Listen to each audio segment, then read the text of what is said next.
She was 8 months pregnant, wearing a dress she bought at a thrift store, standing alone in a room full of millionaires. Her husband, Grant, didn't just ignore her, he laughed at her. He took the microphone, looked her dead in the eye, and told the entire room she was a mistake. He thought he was untouchable. He thought she was a nobody with no family and no money. But Grant forgot one tiny detail. Fidelia didn't come from poverty, she came from power. And just as he raised his glass to toast his new mistress, the doors blew open. You are not going to believe who walked in. This is the story of the instant regret that destroyed a man's life in seconds. The invitation weighed heavy in Fidelia's hand, the cream-colored cardstock embossed with gold leaf that shimmered under the flickering fluorescent light of their small apartment kitchen.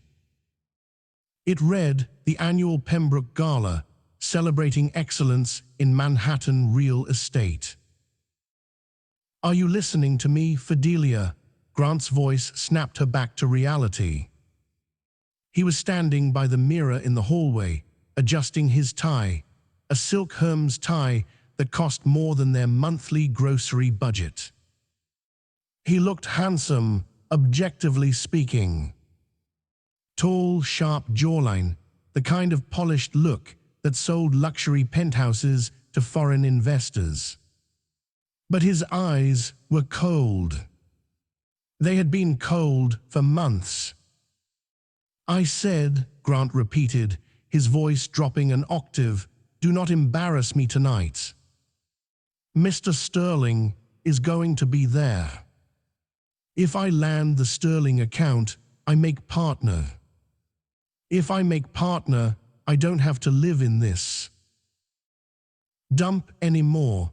Fidelia placed a hand on her swollen stomach. She was 32 weeks pregnant, her feet were swollen, and her back throbbed with a dull, persistent ache. "I won't embarrass you, Grant. I don't have anything that fits. The blue dress is too tight now." Grant turned, his lip curling in a sneer that he didn't even try to hide. "Then figure it out. Go to Goodwill for all I care. Just look presentable. And for God's sake, don't speak unless spoken to. These are important people, Fidelia. Not the kind of trailer park trash you grew up with." Fidelia flinched.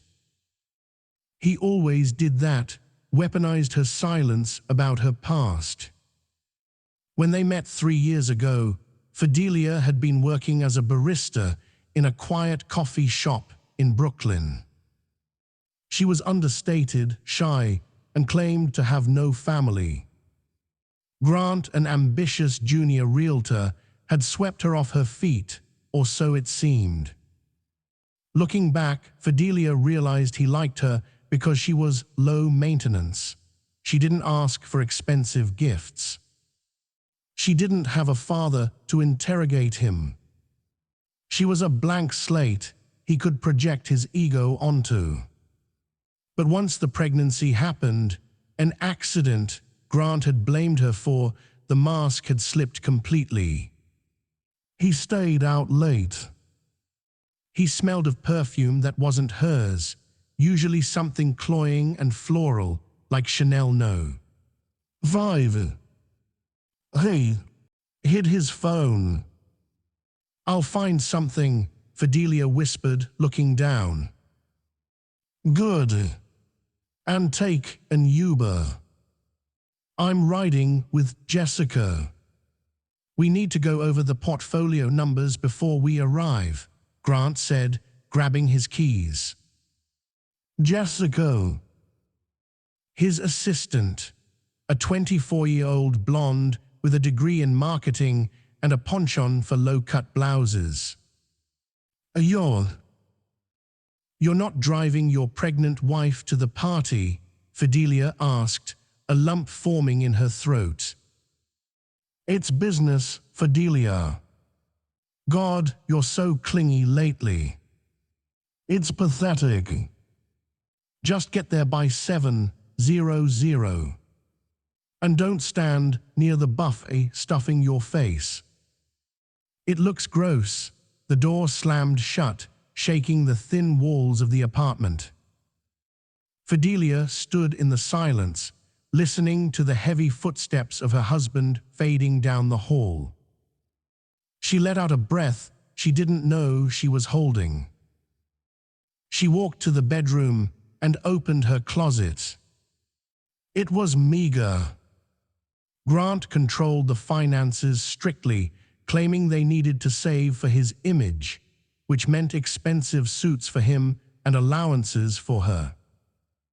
She pushed aside a few frayed sweaters and reached into the very back, pulling out a garment bag she had hidden away. She unzipped it. Inside was a simple, elegant black maternity gown. It was silk, vintage, and tailored perfectly. It was the only thing she had kept from her old life. She held the fabric to her cheek. "I'm sorry, brothers," she whispered to the empty room. "I tried to do this on my own. I tried to live a normal life without the money, without the name. But I can't let him treat us like this anymore." She pulled out her phone. It was an old model with a cracked screen. She dialed a number she hadn't called in 3 years. It rang once. "Fidelia," a deep baritone voice answered immediately.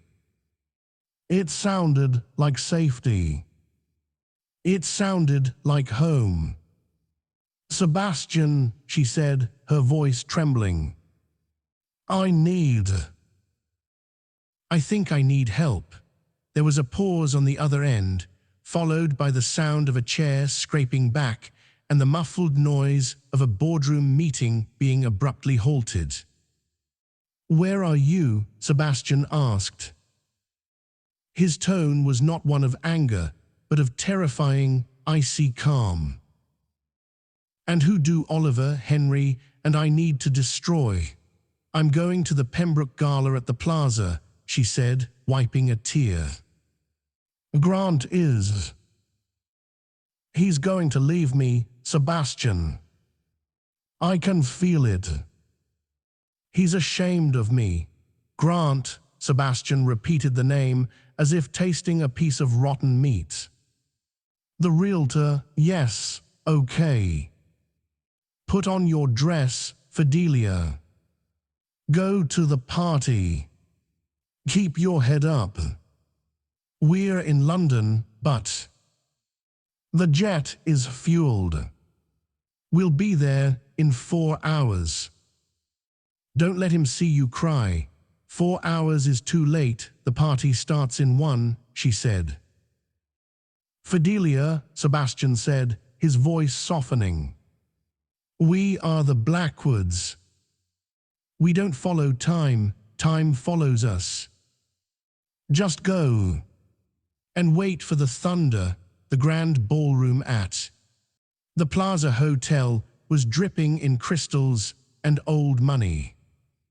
The air smelled of expensive cologne, white truffles, and desperation.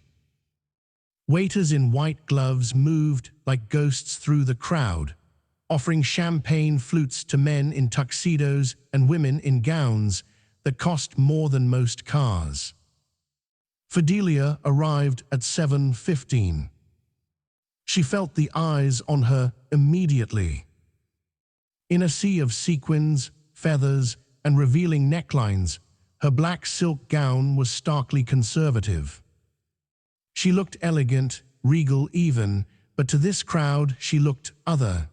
She didn't have the diamond chokers or the Botoxed sheen of the other wives. She scanned the room for Grant. She found him near the ice sculpture, laughing loudly. Too loudly. He was holding a scotch in one hand and Jessica's waist with the other. Jessica was wearing a red dress that was essentially a piece of lingerie.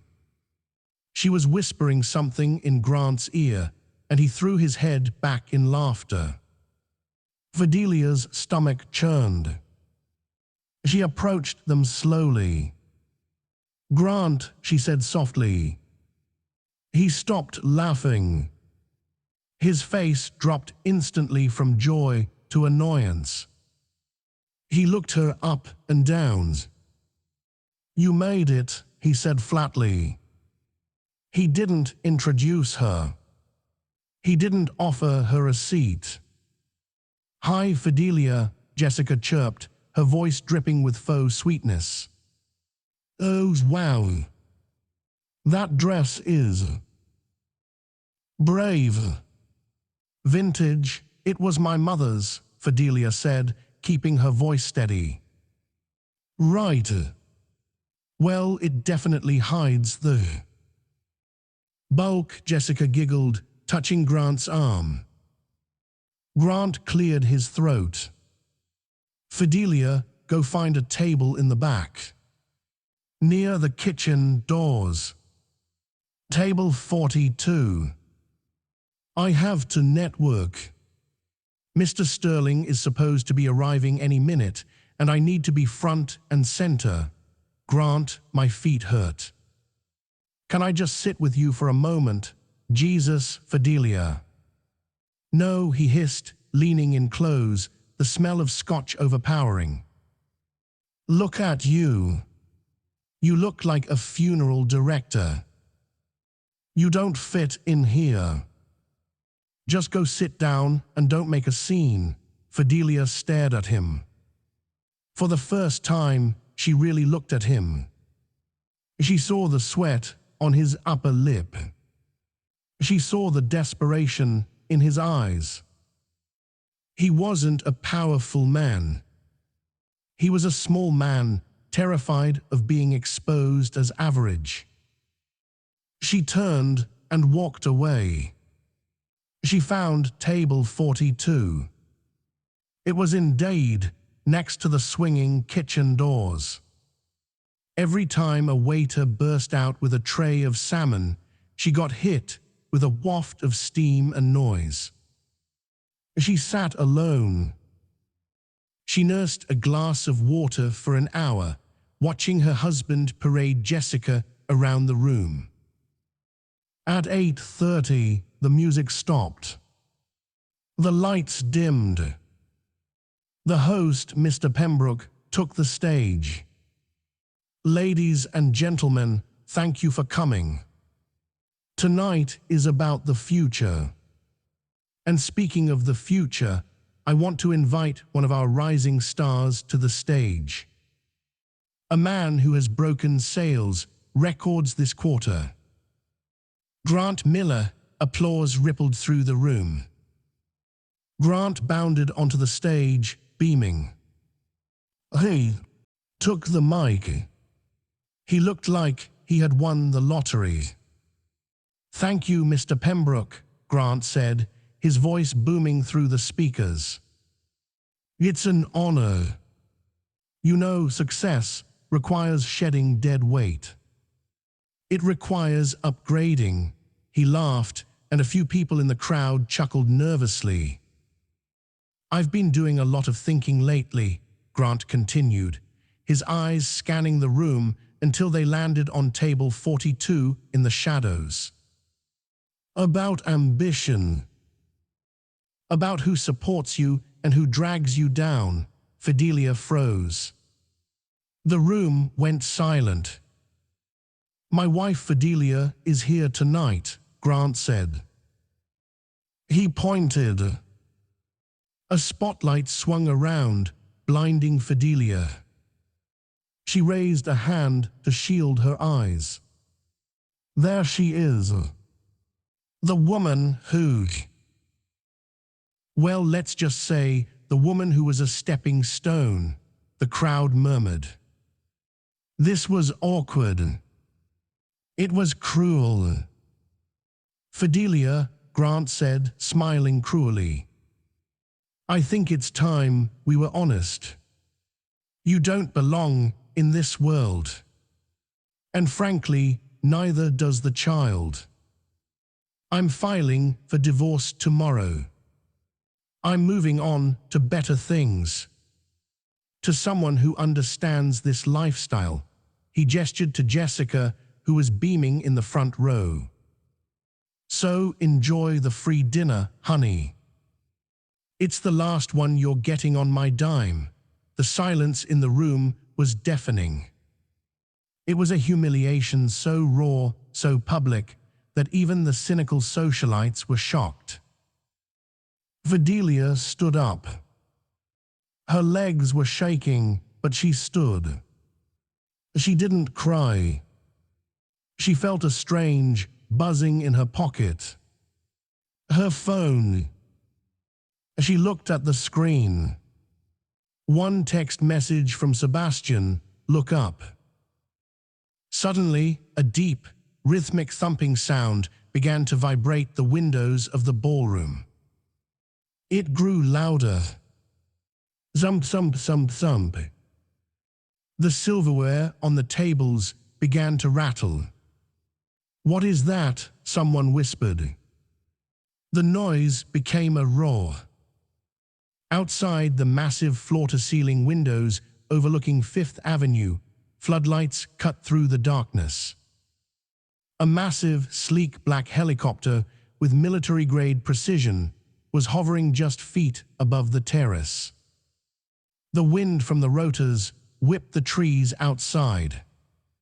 The side of the helicopter bore a logo in gold, the Blackwood Group. A collective gasp went through the room. "Blackwood," Mr. Pembroke whispered into his microphone, forgetting to turn it off.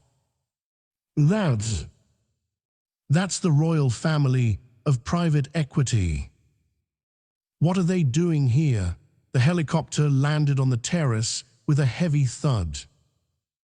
The doors slid open. 3 men stepped out. They were dressed in Tom Ford suits that fit like armor.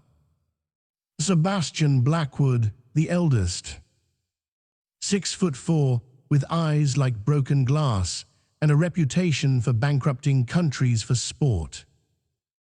Oliver Blackwood, the middle brother. A tech mogul who owned half the data servers in the Western Hemisphere. Henry Blackwood, the youngest. A former Special Forces commander turned defense contractor with a scar running through his left eyebrow. They didn't walk, they marched. They pushed through the terrace doors, shattering the lock mechanism with sheer force. The wind from outside rushed into the ballroom, blowing napkins and tablecloths into the air. The 3 men strode onto the ballroom floor, ignoring everyone. The crowd parted like the Red Sea. They walked with a singular, terrifying purpose. Grant stood on the stage, the microphone trembling in his hand. Who are you? This is a private party." Sebastian Blackwood didn't even look at the stage. He walked straight to table 42, near the kitchen doors. He stopped in front of Fidelia. The entire room held its breath. Sebastian, the man who made Wall Street tremble, dropped to one knee on the dirty carpet. He took Fidelia's trembling hand and kissed her knuckles. "We're here, little bird," Sebastian said, his voice carrying through the silent room. "We're sorry we're late." Oliver and Henry took positions on either side of her, facing the room like a Praetorian guard. Henry unbuttoned his suit jacket, revealing the glint of a shoulder holster, and stared directly at Grant. Fidelia looked at Sebastian. He fired me, Sebastian. From the marriage, Sebastian stood up slowly. He turned to face the stage. The temperature in the room seemed to drop 10 degrees. Grant Miller, Sebastian said. He didn't need a microphone. His voice was command itself. You just humiliated my sister. Grant's face went white. Sister. No, she's a barista. She's nobody. Her last name is Smith. Her last name, Oliver cut in, stepping forward, is Blackwood. Fidelia Blackwood. And you, Mr. Miller, have just made the biggest mistake in the history of New York real estate. Grant Miller stood on the stage, the microphone slick with sweat in his hand. He blinked rapidly, his brain unable to process the data in front of him.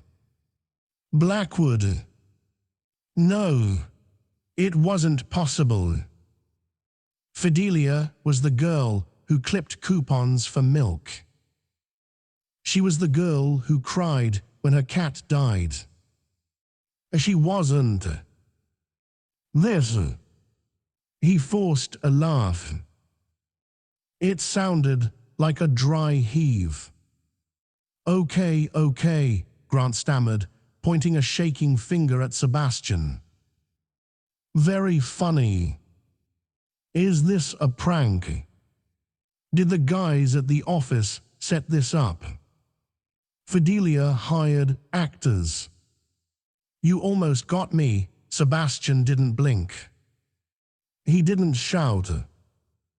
He simply adjusted the cuff of his shirt, revealing a watch that cost more than the building they were standing in, a Patek Philippe Grandmaster chime. Oliver, Sebastian said calmly, not taking his eyes off Grant. Show them. Oliver Blackwood, the tech genius who had founded and sold 3 Silicon Valley unicorns before he turned 30, tapped the screen of his tablet. Suddenly, the massive projection screen behind the stage, the one meant to display real estate portfolios, flickered. The logo for Pembroke Realty vanished. In its place, a bank statement appeared. It was projected 20 feet high. Account holder, Grant Miller. Status, delinquent. Balance, $42,300. Gasps rippled through the crowd. Hey, Grant shouted, covering the screen with his body, looking like a frantic moth against a light bulb. Turn that off. That's private. Oliver's voice boomed through the sound system, though he wasn't holding a mic. He had hacked the audio feed directly. You just made your marriage public business, Grant. So let's look at the books. The screen changed again. This time, it was a series of credit card transactions from the last 6 months. Tiffany & Co. Diamond bracelet 12,000 asterisk. The Ritz-Carlton Suite $404, $800 asterisk. Victoria's Secret $450. Fidelia, Oliver said, stepping closer to his sister, his voice gentle but loud enough for the room to hear. Did you receive a diamond bracelet recently?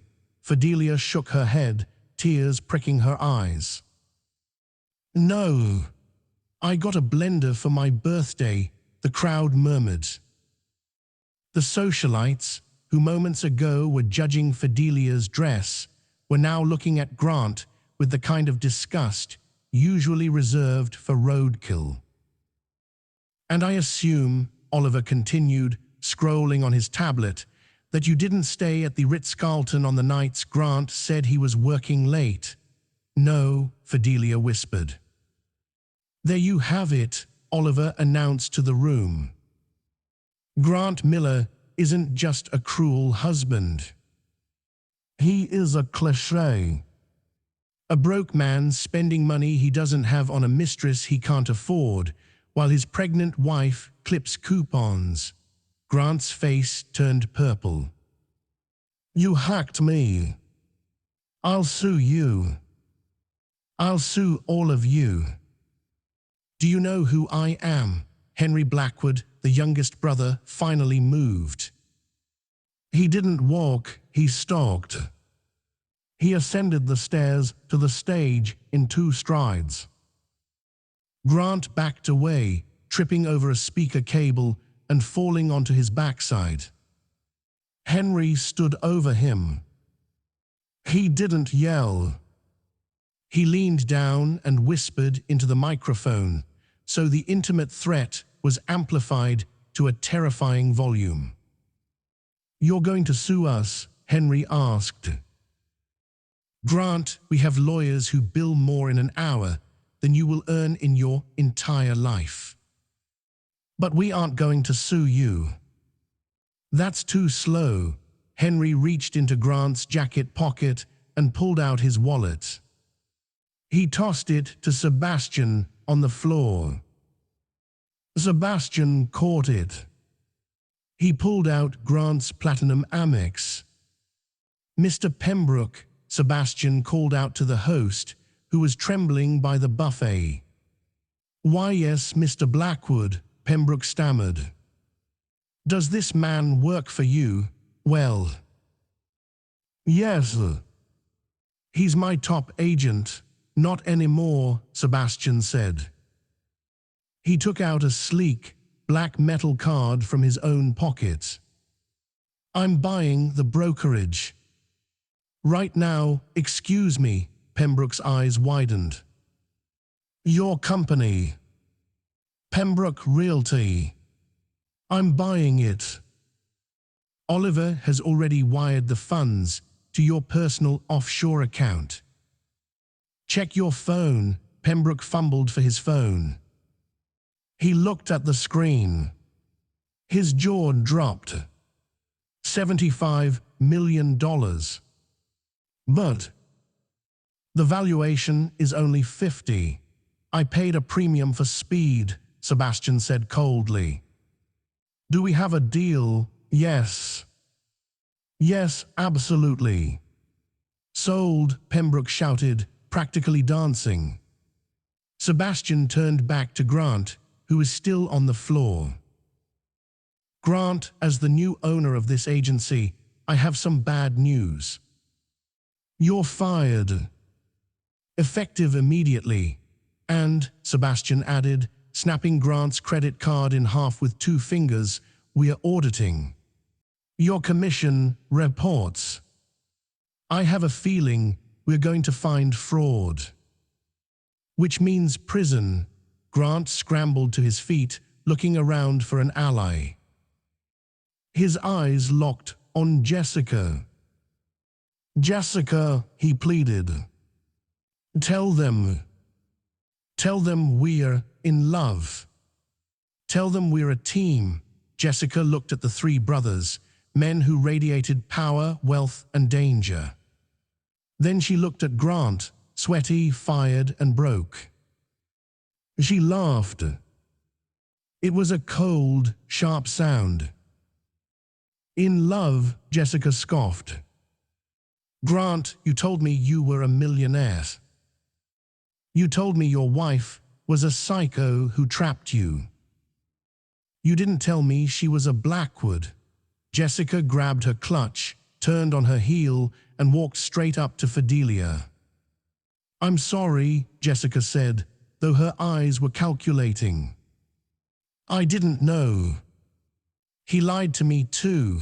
Fidelia looked at the woman who had wrecked her home. A year ago, Fidelia would have cowered. But standing between Oliver and Henry, she felt a surge of strength. He didn't lie about who I was, Fidelia said softly. He lied about who he was.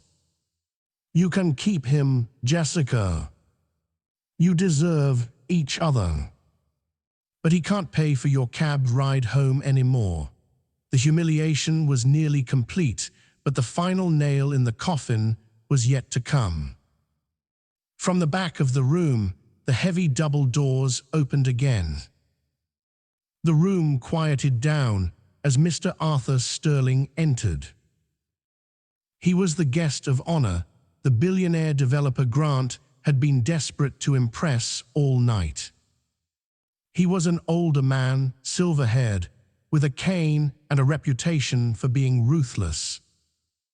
Grant saw him and saw a lifeline. He scrambled off the stage, rushing toward Sterling, pushing past a waiter. "Mr. Sterling!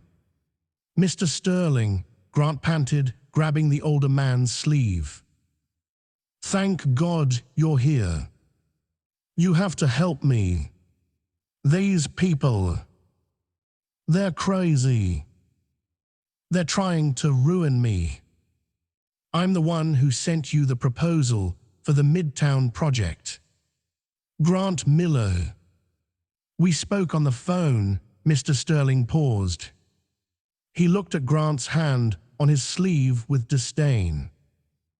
Then he looked up and saw the three brothers standing in the center of the room. Sterling's face lit up. He shoved Grant aside as if he were a piece of furniture. "Sebastian!" Sterling roared, spreading his arms wide. "And Oliver! My God, I haven't seen the Blackwood boys since the Davos summit." Grant froze. Sterling walked right past Grant and embraced Sebastian. "How is your father? Is he still in the vineyards in Tuscany?" "He is, Arthur," Sebastian smiled, a genuine, charming smile that was terrifyingly different from the face he had shown Grant. "He sends his regards. He actually told us you'd be here tonight." "And who is this?" Sterling asked, turning to Fidelia. He squinted, then his eyes widened. "Little Fidelia, is that you? The last time I saw you, you were 12 years old, hiding in the library reading Jane Austen." Fidelia managed a weak smile. "Hello, Mr. Sterling." Sterling took her hand and kissed it. "My dear, you look radiant. Pregnancy suits you. I had no idea you were married to." He looked back at Grant, who was now trembling visibly. "To this, she isn't anymore," Henry interjected, his voice grim. "Or she won't be for long." Sterling's expression hardened. He turned to Grant. "You," Sterling barked. "You're the one who's been emailing me 5 times a day." "Why, yes, sir," Grant squeaked. "You sent me a proposal claiming you had exclusive insight into the market," Sterling said. "You wasted my time. And now I find out you were mistreating a Blackwood. A daughter of the family that bailout out my bank in '08. Sterling shook his head. "You are blacklisted, son. If I see your name on a lease, a contract, or even a coffee shop application in this city, I will personally burn the building down." Grant fell to his knees. It wasn't a figure of speech anymore. His legs literally gave out. "Fidelia," he wept, crawling toward her. "Fidelia, please. Baby. I'm sorry. It was the stress. I didn't mean it. We're having a baby. Think of our child." Fidelia looked down at him. She remembered the nights she waited up for him. She remembered him calling her fat. She remembered him telling her to sit by the kitchen because she was an embarrassment. She felt the baby kick. "I am thinking of the child," Fidelia said, her voice clear and strong. "That's why I'm leaving. My child will not have a father who thinks kindness is a weakness." She turned to Sebastian. "Get me out of here." "With pleasure," Sebastian said. But before they left, Henry had one last piece of business. He walked over to the table where Grant had been sitting. He picked up the glass of expensive Scotch Grant had been drinking. He walked back to Grant, who was sobbing on the floor. "You wanted a toast, Grant?" Henry asked. "You wanted to make a speech." Henry poured the scotch over Grant's head. It dripped down his nose, ruining his silk tie, stinging his eyes. "Here's to your new life," Henry whispered. Bottoms up.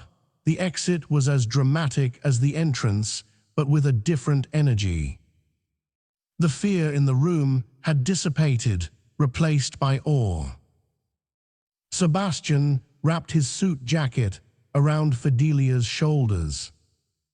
It engulfed her small frame, smelling of cedar and safety. Oliver took her left arm, and Henry took her right. They formed a phalanx, a shield of brotherhood that nothing in the world could penetrate. As they walked toward the terrace doors, the crowd parted. But this time, they weren't staring in judgment. They were bowing. Not literally, but socially. The women who had sneered at Fidelia's dress were now looking at her with envy. She wasn't the poor wife of a realtor anymore. She was Fidelia Blackwood, heiress to an empire protected by 3 kings. "Fidelia," Grant screamed from the floor, a pathetic wet heap. "What about the apartment? What about the rent?" Oliver stopped and turned around one last time. "We bought the apartment building too, Grant," Oliver called out. "The eviction notice is already in your email. You have until midnight to vacate." "I'd start packing if I were you." They stepped out onto the windy terrace. The helicopter blades began to spin up, the roar deafening.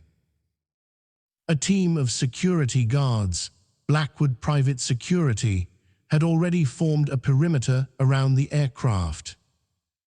They helped Fidelia up the steps. The interior of the helicopter was nothing like the cramped economy seats Fidelia was used to. It was lined in cream leather, with a minibar, noise-cancelling headsets, and soft, ambient lighting. Fidelia sank into a seat. The door slid shut, cutting off the noise of the wind and the party. "Silence, please." As the helicopter lifted off, rising above the glittering skyline of Manhattan, Fidelia looked down. She saw the tiny figures on the terrace. She saw the life she had tried so hard to build, thinking that love would be enough to bridge the gap between her world and Grant's. She realized now that Grant never loved her. He loved that he could control her. And the moment he couldn't control her, he tried to break her. She began to shake. The adrenaline was wearing off, and the reality was setting in. She covered her face with her hands and began to sob. It wasn't a polite cry. It was a guttural, heaving release of 3 years of suppressed pain. Immediately, her brothers were there. Sebastian unbuckled his seatbelt and knelt by her legs. Henry put a hand on her shoulder. Oliver handed her a bottle of water. "Let it out," Sebastian said softly, rubbing her knee. "You're safe now, Soph. You're safe, I was so stupid, she choked out. I wanted to prove I could be normal. I didn't want the money. I didn't want the name. I just wanted someone to love me for me. He didn't deserve you, Henry said, his jaw tight. And he's going to pay for every tear. I promise you that. No, Fidelia said, wiping her eyes and looking up. No more revenge. He's ruined. That's enough. I just want to go home. Home is where we are, Oliver said. We are taking you to the estate in the Hamptons. Mom is flying in from Paris tomorrow. The best doctors in the country are already on retainer for the delivery. Fidelia looked at her brothers. They were ruthless men. They were feared by industries and governments. But to her, they were just big brothers. Thank you, she whispered. We should have checked on you sooner, Sebastian said, his voice thick with guilt. We respected your wish for privacy too much. We let you go and he hurt you. That is my failure. It's not your fault, Fidelia said. She looked out the window at the city lights below. But I have a question. Anything, Sebastian said. What happens to him now? Really? Sebastian looked at Oliver, then at Henry. A dark understanding passed between them. We took his job, Sebastian said. We took his reputation. Oliver froze his assets. But the real punishment isn't what we did to him, Fidelia. It's what he's left with, which is himself, Sebastian said. He has to wake up tomorrow knowing he had a princess and he treated her like a peasant. He has to live with the knowledge that he threw away a winning lottery ticket. That kind of regret. It eats a man alive faster than any lawsuit. The helicopter banked left, turning toward the ocean. Sleep, Fidelia, Henry said. We've got the watch. For the first time in months, Fidelia closed her eyes and actually slept. 2 months had passed since the night at the plaza. The difference between Fidelia's world and Grant's world could now be measured in light years. Grant Miller sat on the edge of a sagging mattress in a motel off the New Jersey Turnpike. The room smelled of stale cigarette smoke and mildew. His bespoke suits were gone, sold to a consignment shop to pay for the first week's rent. His car, the leased BMW he loved more than his wife, had been repossessed 3 days after the party. He stared at his phone. The screen was cracked, a fitting metaphor for his life. He had been ghosted by everyone. Jessica had blocked his number before she even left the gala. His friends in real estate, the ones he bought rounds of drinks for, now pretended they didn't know him. He was unhireable. Mr. Sterling had been true to his word. Grant had applied for a job selling used cars in Queens, and the manager had literally laughed in his face, holding up a printout of a page 6 article titled, "The Billionaire Brothers and the Broke Husband, NYC's Most Brutal Takedown." Grant took a swig of lukewarm instant coffee. "It's not fair," he muttered to the empty room. "She played me. She hid the money. That's fraud, isn't it? Marriage fraud, a desperate idea began to form in his mind. He still had one card left to play. The baby. Fidelia was pregnant. That child was his. In the eyes of the law, he had rights. And the Blackwoods, God, the Blackwoods had billions. If he could just get a foothold, a custody agreement, visitation rights, they would pay him millions just to go away. He grabbed the phone book. Yes, this motel still had physical phone books, and looked for a lawyer. Not a good one. He couldn't afford a good one. He needed a shark. Someone hungry and unscrupulous. He found an ad with large bold letters, Maxwell, THE Bulldog, GRADY.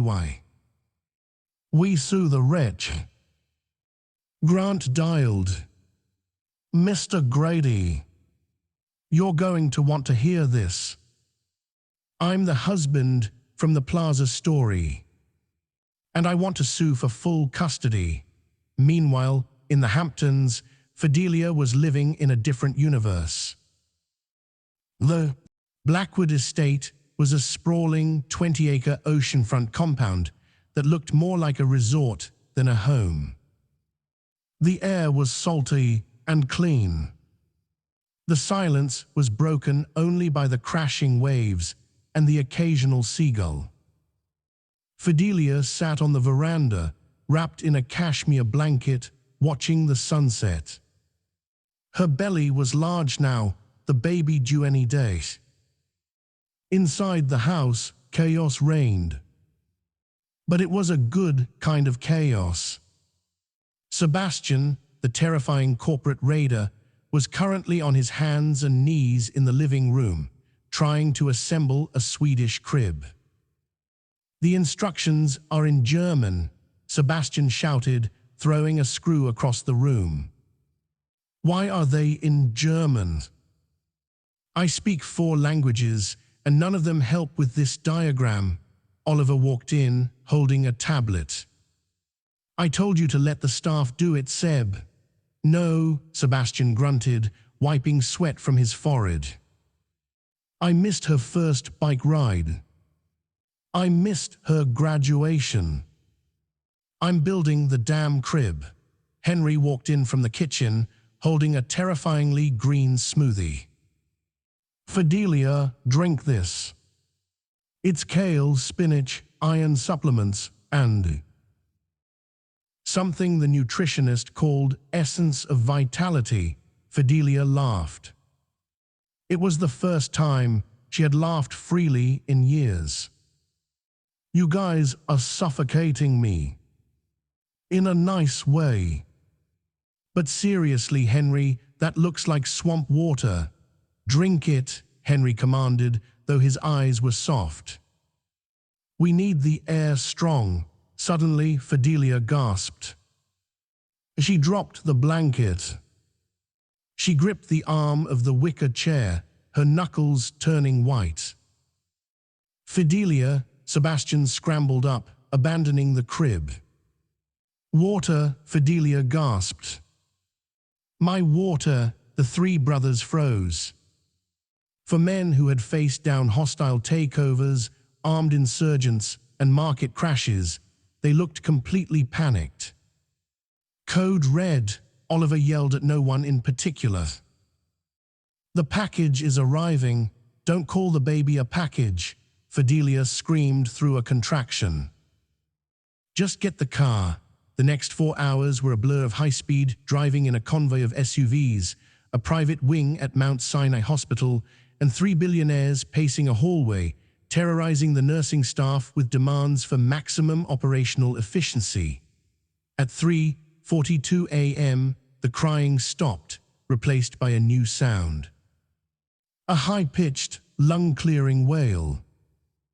A nurse stepped out, smiling. It's a boy. Fidelia lay in the bed, exhausted, sweat matting her hair to her forehead. In her arms, was a tiny, red-faced bundle wrapped in a blanket with the Blackwood crest embroidered on the corner. Sebastian, Oliver, and Henry walked in. They were silent. They surrounded the bed. Sebastian reached out a finger. The baby's tiny hand wrapped around it instinctively. "He's so small," Sebastian whispered, his voice cracking. "He looks like you, Fidelia. He has the Blackwood chin," Oliver noted, smiling. "Stubborn, what's his name?" Henry asked. Fidelia looked down at her son. She thought about Grant. She thought about the weakness, the lies, the junior he had wanted to name him. "His name is Leo," Fidelia said softly. "Leo Sebastian Blackwood." Sebastian froze. He looked at his sister, tears welling in his eyes. "You gave him my name. You saved us," Fidelia said. "He needs a strong name. And he's taking my name. Not Miller." "Blackwood, Leo Blackwood," Henry tested the name. "Sounds like a CEO or a linebacker," Oliver added.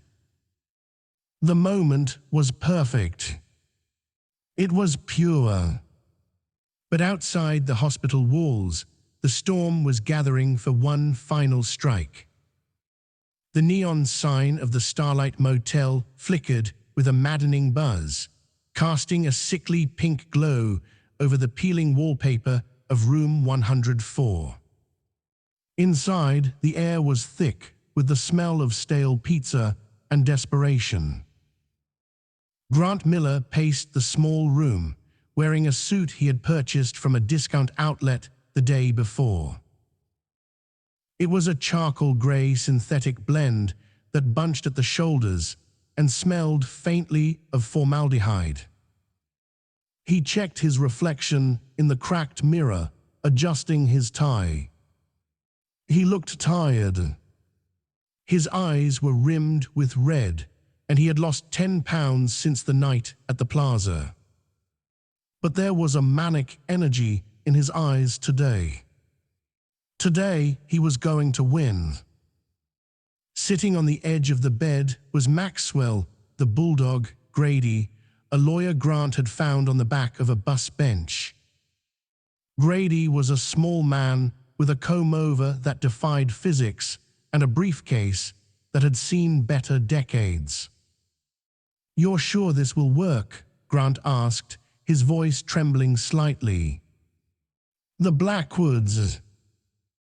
They aren't normal people, Grady. They chew people up." Grady laughed, a wet hacking sound. He tapped a manila folder on his knee. "Mr. Miller, the law is the great equalizer. It doesn't matter if they have billions or pennies. You are the biological father. In the state of New York, parental rights are ironclad. Unless they can prove you're a danger to the child, which they can't, they have to deal with us." Grady stood up, puffing out his chest. "We go in there, we demand full custody. We allege parental alienation. We threaten to drag Fidelia's name through the mud in a very public trial. Rich families hate trials. They hate the press. They'll offer a settlement within 10 minutes to make us go away. We ask for 10 million. We settle for 5. Grant stopped pacing. $5 million. The number danced in his head. He could get his apartment back. He could get a new car. He could show everyone who laughed at him that Grant Miller always lands on his feet. 5 million, Grant whispered. "And the baby, what about it?" Grady shrugged. You get visitation every other weekend. Nannies do the work. It's the check that matters, Grant. Focus on the check, Grant nodded. He didn't really want a crying infant. He wanted his life back. Let's go. 50 miles away, the atmosphere in the Blackwood estate was radically different. The morning sun streamed into the library, illuminating dust motes dancing in the air. Sebastian stood by the window, staring out at the ocean, his phone pressed to his ear. Yes, I understand, Sebastian said, his voice devoid of emotion. And the district attorney is on board. Good. Have the officers waiting in the lobby. Do not bring them up until I give the signal. I want him to think he's winning. I want to see the hope in his eyes before we crush it. He hung up. Behind him, Henry was methodically loading a magazine into a Glock 19, the metallic click-clack echoing in the quiet room. Henry put the gun away, Oliver sighed from the leather armchair, where he was typing furiously on a laptop. We are going to a law firm, not a war zone. With Grant, it's personal, Henry muttered, holstering the weapon but keeping his hand near it. If he says one word to upset her, I'm not waiting for the judge. Fidelia is ready, Sebastian said, turning around. She doesn't need bullets, Henry. She needs closure. And today we give her the pen to write the ending. The door opened and Fidelia walked in. The brothers fell silent. She wasn't wearing the soft, oversized sweaters she had worn during her pregnancy. She was dressed for battle. She wore a tailored white suit that cost more than Grant's former annual salary. Her hair was pulled back in a severe, elegant bun. She looked taller, sharper.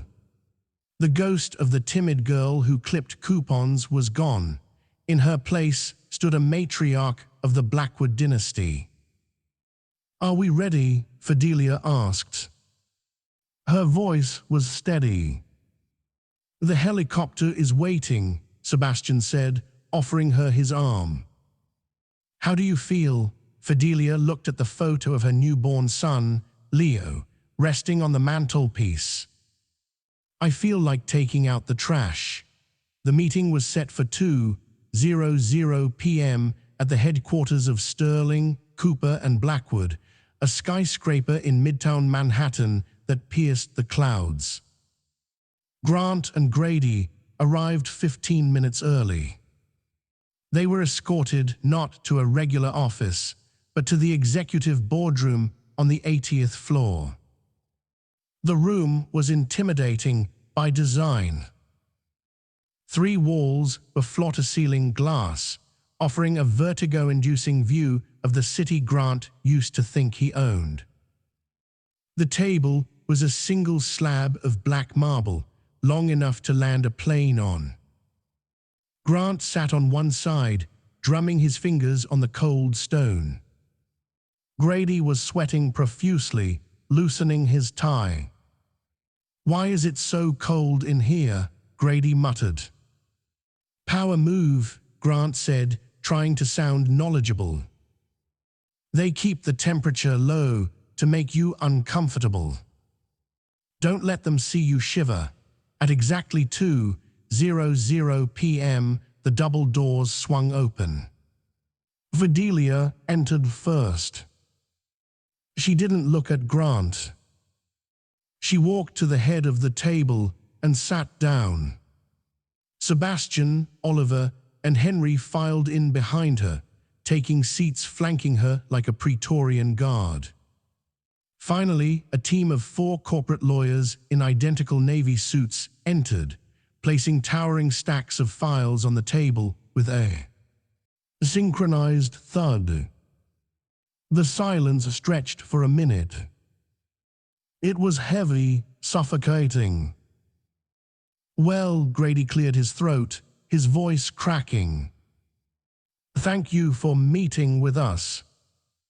My client, Mr. Miller, has filed a petition for primary custody of his son, Leo. We believe that Ms. Blackwood's sudden departure from the marital home constitutes abandonment and instability. Sebastian leaned back in his chair, tenting his fingers. Abandonment. Interesting choice of words. We are prepared to litigate, Grady continued, gaining a little steam. Unless, of course, we can come to a financial arrangement that reflects Mr. Miller's distress.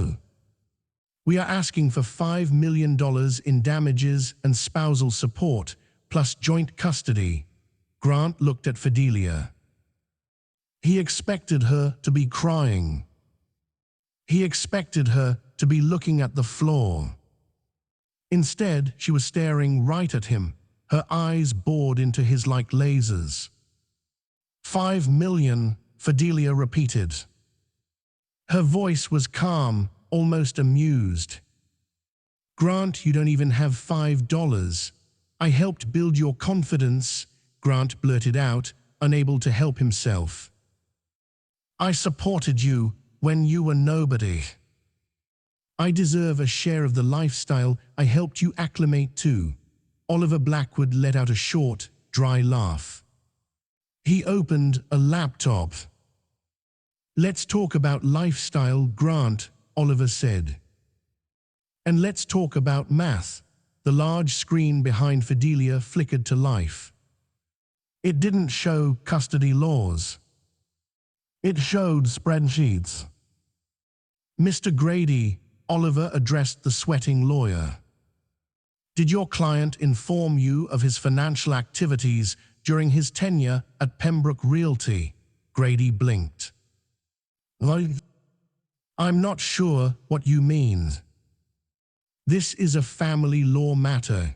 It's about to become a criminal law matter, Oliver said. He tapped a key. A series of documents appeared on the screen. Wire transfers. Escrow accounts. Grant, Sebastian said, his voice dropping an octave, turning the room's temperature down another 10 degrees. We audited Pembroke Realty the morning after we bought it. Do you know what we found? Grant's mouth went dry. He tried to speak, but nothing came out. We found that you were skimming off the escrow deposits of foreign buyers, Sebastian continued. 2% here, 3% there. Small enough to go unnoticed by a lazy boss, but big enough to pay for your mistress's apartment in the city. You stole $140,000 from client accounts, Grant. That's a mistake, Grant whispered. Clerical error. And then there's the gambling, Henry interjected, sliding a glossy photograph across the marble table. Grant looked down. It was a surveillance photo of him shaking hands with a man in a leather jacket outside a diner in New Jersey. That's Tony the wrench, Morty, Henry said casually. He runs a sports book out of Newark. You owe him 35 grand. We know this because Tony is currently cooperating with the FBI to reduce his own sentence. He gave them a list of his debtors. Guess who is number 4 on the list? This is irrelevant, Grady shouted, standing up though his legs were shaking. This is a custody hearing. You can't bring up alleged debts. It is relevant, Fidelia said. She stood up. The room seemed to shrink around her. It is relevant, Mr. Grady, because a man who steals from his clients and owes money to the mob is a danger to a child, Fidelia said, walking slowly toward Grant. Grant shrank back in his chair. "You wanted to sue me for custody?" Fidelia asked, looming over him. "You wanted to take my son. You don't want Leo, Grant. You want a paycheck. You thought you could squeeze me because you remember the girl who was afraid of her own shadow. But that girl is gone. You killed her. Fidelia, please," Grant whimpered. "I can fix this. We can work something out. I won't ask for the money. Just don't ruin me, ruin you." Fidelia tilted her head. "Grant, you ruined yourself. We just turned on the lights." Sebastian checked his watch. "Time's up." He pressed a button on the intercom. "Send them in." The heavy double doors crashed open. Grant jumped. Two uniformed NYPD officers and a detective in a cheap suit walked in. They didn't look at the billionaires. They looked straight at Grant. "Grant Miller?" the detective asked, pulling a pair of handcuffs from his belt. "No," Grant shook his head, standing up and backing toward the window. "No, you can't. I'm in a meeting. I have a lawyer. You're under arrest for wire fraud, embezzlement, and grand larceny," the detective said, closing the distance. "And thanks to Mr. Blackwood's legal team, we also have you on attempted extortion." The officers grabbed Grant. He struggled, flailing his arms like a child throwing a tantrum. "Grady! Do something!" Grant screamed. Maxwell Grady was already packing his briefcase, refusing to make eye contact. I represent him in civil matters only. I don't do criminal defense." "I have to go." The little lawyer scurried out the door past the police. As the cuffs clicked onto Grant's wrists, a sound of finality that echoed off the marble, Grant looked at Fidelia. He was crying now, ugly, heaving sobs. "Fidelia! Baby!" "Please," Grant wailed as they dragged him toward the door. "I'm the father. You can't let them take me to prison. Think of the baby. Who will teach him to be a man?" Fidelia watched him with an expression that wasn't hate and wasn't love. "It was pity." "My brothers will teach him," Fidelia said, her voice clear and ringing with truth. "They will teach him that being a man means protecting your family, not using them. They will teach him honor." "You have nothing to teach him, Grant, except exactly what kind of man not to be." Grant screamed her name one last time before the heavy doors slammed shut, cutting off his voice. The silence returned to the room. But this time it wasn't heavy. It was light. It was clean. Oliver closed his laptop. Henry sat back and exhaled. Sebastian stood up and walked over to Fidelia. He placed his hands on her shoulders. She was trembling just slightly. "It's over," Sebastian said softly. Fidelia took a deep breath. She felt the weight of 3 years of emotional abuse, of feeling small, of feeling unworthy, lift off her shoulders. She looked at her reflection in the darkened glass of the window. She saw a mother. She saw a survivor. She saw a Blackwood. He's gone, she asked. For at least 10 to 15 years, Sebastian confirmed. And by the time he gets out, Leo will be a grown man who knows exactly who his family is. Fidelia turned to her brothers. These three men who could buy countries, yet dropped everything to build a crib and intimidate a bully for her. "Let's go home," Fidelia said, a genuine smile breaking across her face. "I think Leo needs a diaper change, and I refuse to let Henry do it. He tries to use duct tape. It's efficient," Henry protested as they walked toward the door. "It's a baby, not a hostage, Henry," Oliver deadpanned. They walked out of the skyscraper, four of them against the world, stepping into the elevator that would take them down to the street. As they stepped out of the building, the paparazzi were there, alerted, no doubt, by the police scanners. Cameras flashed. Reporters shouted questions.